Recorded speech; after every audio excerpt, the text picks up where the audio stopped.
Presenting captain flips.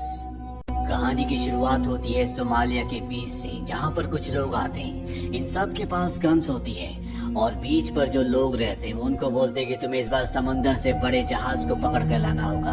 दरअसल ये सब के सब समुद्री लुटेरे हैं। बीच पर रहने वाले लोग भी इनके साथ जाना चाहते हैं क्योंकि यहाँ पर पैसों की बहुत कमी है। यहाँ से दो छोटी बोट्स और एक बड़ी बोट समंदर की तरफ निकल पड़ती है। इन बोट्स में जितने भी पायरेट्स हैं ये समंदर में सभी जहाजों की स्थिति देखते हैं जो सब के सब आसपास होते हैं, यानी कि इन पर हमला करना, इन्हें लूटना नामुमकिन है। तभी इन्हें एक जहाज दिखता है जो इन सब से बहुत दूर होता है और ये जहाज मोम्बासा जा रहा होता है। दरअसल इन पायरेट्स ने, इन लुटेरों ने उस जहाज की कम्युनिकेशन फ्रीक्वेंसी को ट्रैक कर लिया होता है, इसीलिए जहाज से होने वाली हर एक बात को ये सुन सकते हैं और इन्हें पता है कि ये बड़ा जहाज इन्हीं के रूट से आएगा।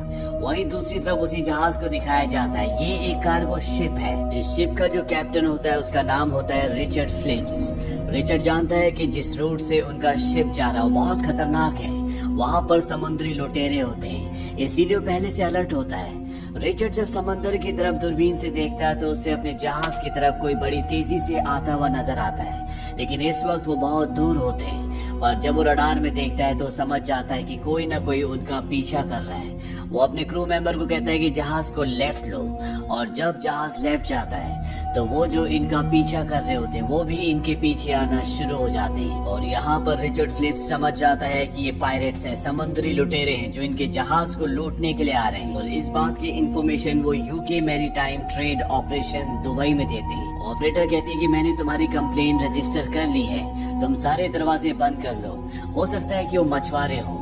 कैप्टन फ्लिप्स ये कहकर फोन काट देते हैं कि वो मछुआरे नहीं है। वो एक बार फिर से दूरबीन से उन्हीं बोट्स की तरफ देखते हैं जो कि अब उनसे मात्र 1 मील की दूरी पर है, और इस बार वो देख लेते हैं कि इन बोट्स पर जो भी आदमी है उन सब के पास हथियार है, यानी कि अब पूरी तरह से कंफर्म हो चुका है कि ये लुटेरे हैं। वो रेडियो उठाते और पुलिस से कांटेक्ट करने की कोशिश करते हैं। उन्होंने पुलिस से पहले भी कांटेक्ट करने की कोशिश की थी लेकिन उनका कनेक्शन पुलिस से नहीं हुआ। और इस बार फिलिप पुलिस को बोलते हैं कि हमारे पीछे 2 बोट्स आ रही हैं जिनमें हथियारबंद लुटेरे हैं, हो सकता है कि इनके पीछे इनकी बड़ी बोट आ रही हो। दरअसल फिलिप्स ये जानते हैं कि जो लुटेरे हैं वो इनकी बात सुन रहे हैं। लुटेरे सारी बात सुन रहे होते हैं और अगले पल फिलिप्स आवाज बदलकर कहते हैं कि 5 मिनट में तुम तक आर्मी का हेलीकॉप्टर मदद के लिए पहुंच जाएगा। दरअसल फिलिप्स का इस बार भी पुलिस से कोई कनेक्शन नहीं हुआ होता। वो खुद ही आवाज बदलकर बोलते हैं ताकि लुटेरों को ये बात पता चल जाए और वो वापस चले जाए। और होता भी ऐसे ही है, दोनों बोट्स में से एक बोट वापस चली जाती है क्योंकि वो अपनी जान का खतरा नहीं लेना चाहती। वहीं पीछे एक और बड़ी बोट होती है जिसमें एक बूढ़ा आदमी होता है, वो भी डर जाता है और इनका पीछा करना बंद कर देता है। पर अब भी एक बोट जिसमें 4 लुटेरे हैं वो लगातार शिप के पीछे जा रहे होते हैं। कैप्टन फिलिप्स कहते हैं कि इन्हें लहरों में उलझाना होगा और शिप की स्पीड कम कर देते उसे राइट और लेफ्ट ले जाते हैं, जिससे बहुत बड़ी बड़ी लहरें बनती हैं। और लहरों के प्रेशर की वजह से इन 4 लुटेरों की बोट का इंजन खराब हो जाता है। वहीं कैप्टन फिलिप्स का शिप अब इनसे दूर निकल चुका है। रात को यहाँ पर जितने भी क्रू मेंबर्स होते हैं वो सब के सब मिलते हैं। ये आपस में डिस्कस करते हैं कि अगर उन्होंने दोबारा से हमला किया तो हम क्या करेंगे। कैप्टन फिलिप्स कहते हैं कि हम उन्हें रोकेंगे जिस तरह से आज हमने उन्हें रोका था। और इनमें से एक कहता है कि हमारा काम लुटेरों से लड़ना नहीं है बल्कि शिप को एक जगह से दूसरी जगह तक ले जाने का है। क्यों ना हम शिप को दूसरे रूट से ले जाए और एक ऐसी जगह पहुँच जाए जहाँ हम इन लुटेरों की पहुँच से बहुत दूर हो। वैसे भी अगर हम शिप को पूरी स्पीड से चलाएं तो 8 घंटों में हम 100 से 150 मील का सफर तय कर सकते हैं। कैप्टन फिलिप्स सबको समझाते हैं कि अफ्रीका के जिस इलाके में हम इस वक्त हैं, यहाँ पर लुटेरों के 5 अलग अलग ग्रुप्स काम करते हैं। हर 300 मील पर हमें लुटेरों का सामना करना पड़ेगा, इसीलिए हमें अपनी सही डेस्टिनेशन यानी कि मोम्बासा की तरफ जाना चाहिए। और ये उसी तरफ निकल पड़ते हैं। पर अगली सुबह एक बार फिर से वही लुटेरे जिनकी बोट का इंजन खराब हो गया था वो इनके शिप का पीछा करना शुरू कर देते हैं। कैप्टन फिलिप्स से देख लेते हैं, इसीलिए समुद्री पुलिस को कॉल करते हैं और इस बार उनका कनेक्शन मिल जाता है। वो समुद्री पुलिस को बताते हैं कि कुछ लुटेरे हमारे शिप के ऊपर हमला करने वाले हैं।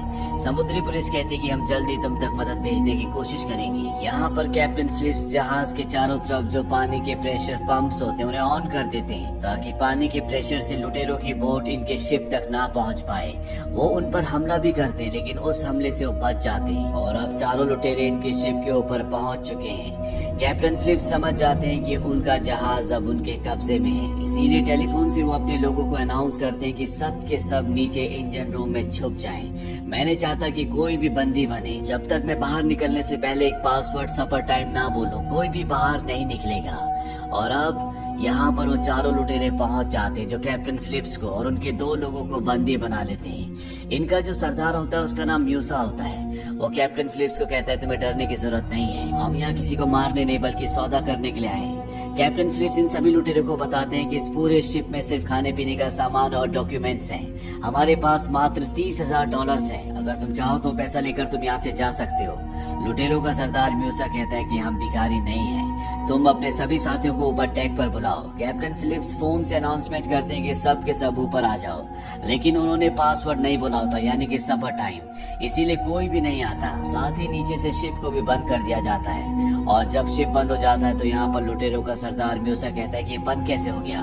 कैप्टन फिलिप्स कहते हैं कि हमने इसे बहुत स्पीड से चलाया था, इसीलिए शायद इसमें कुछ खराबी आ गई। यहाँ पर लुटेरे एक बार फिर से अनाउंसमेंट करते हैं। वो कहते हैं कि नीचे जितने भी लोग हैं अगर जल्द से जल्द ऊपर ना आए तो हर 1 मिनट में हम तुम्हारे एक आदमी को मार देंगे। पर इस बार भी कोई ऊपर नहीं आता क्योंकि ये कैप्टन फिलिप्स के ऑर्डर थे, जब तक वो पासवर्ड नहीं कहेंगे सफर टाइम कोई भी बाहर नहीं आएगा। वो म्यूसा को अपने लोगों को ना मारने के लिए कन्विंस भी कर लेते हैं। म्यूसा कहता है कि मैं नीचे जाकर चेक करना चाहता हूँ। दरअसल वो सभी लोगों को ढूंढ कर ऊपर लेकर आना चाहता है। कैप्टन फिलिप कहते हैं कि ठीक है, नीचे इमरजेंसी लाइट ऑन है, अगर वो बंद हो गई तो हमें वहाँ कुछ भी नहीं दिखेगा, हमें ध्यान रखना है कि वो बंद ना हो।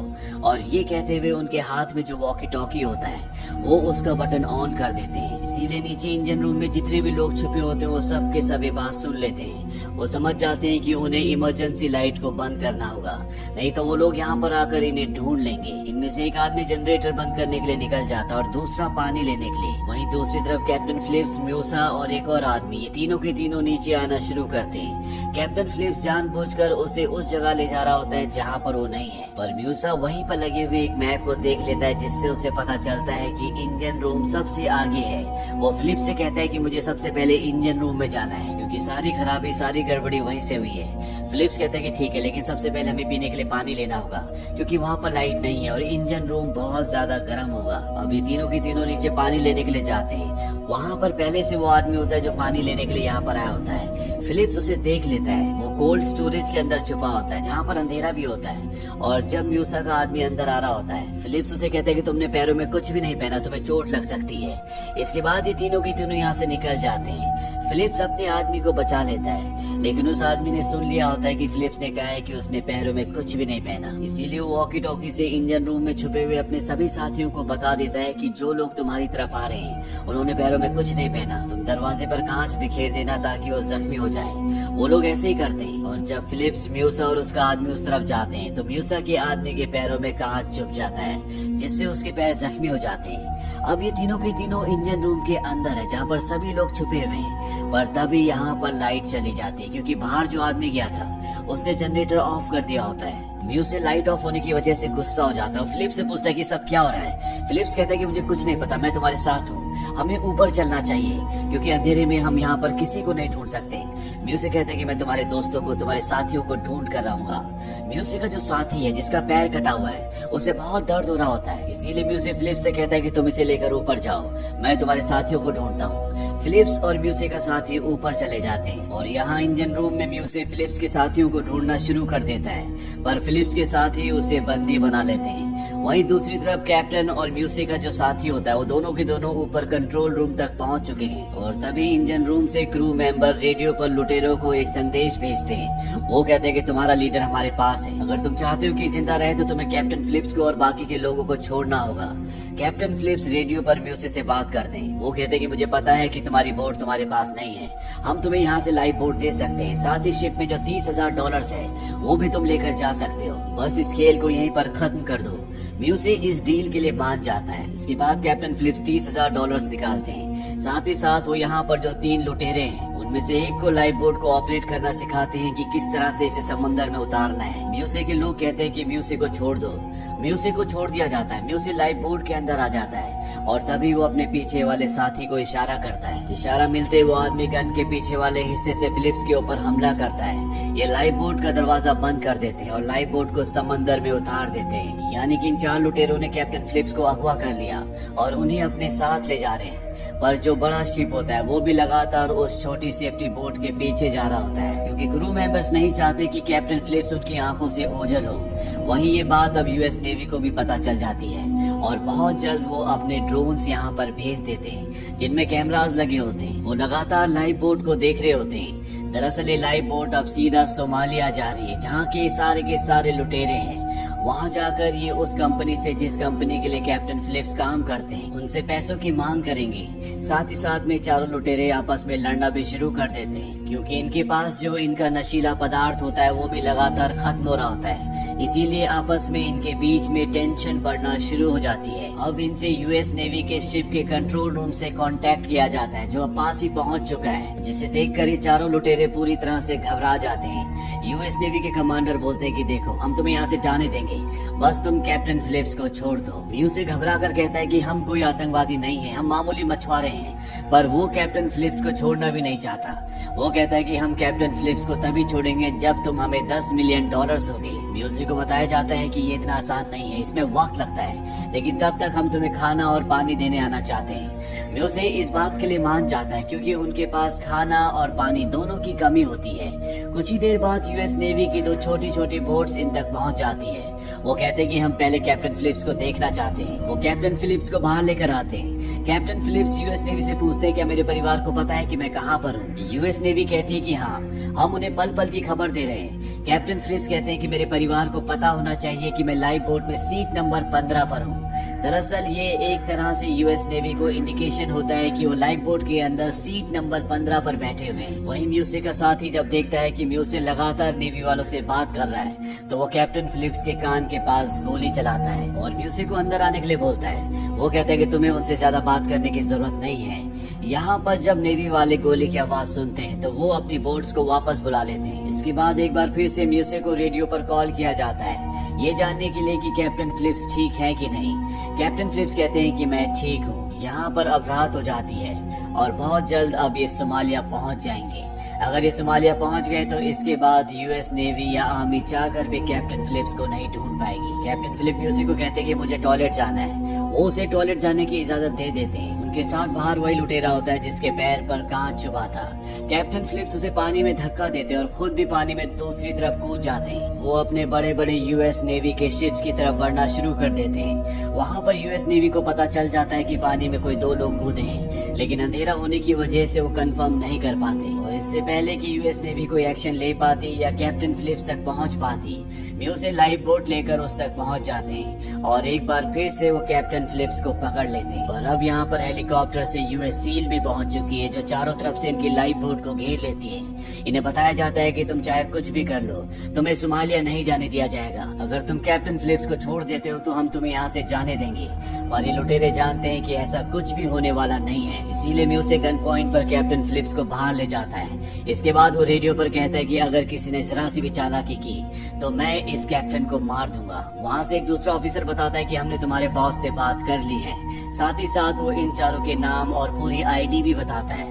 वो कहता है कि हम तुमसे सौदा करने के लिए तैयार हैं, पर तुम में से एक को हमारे पास आना होगा।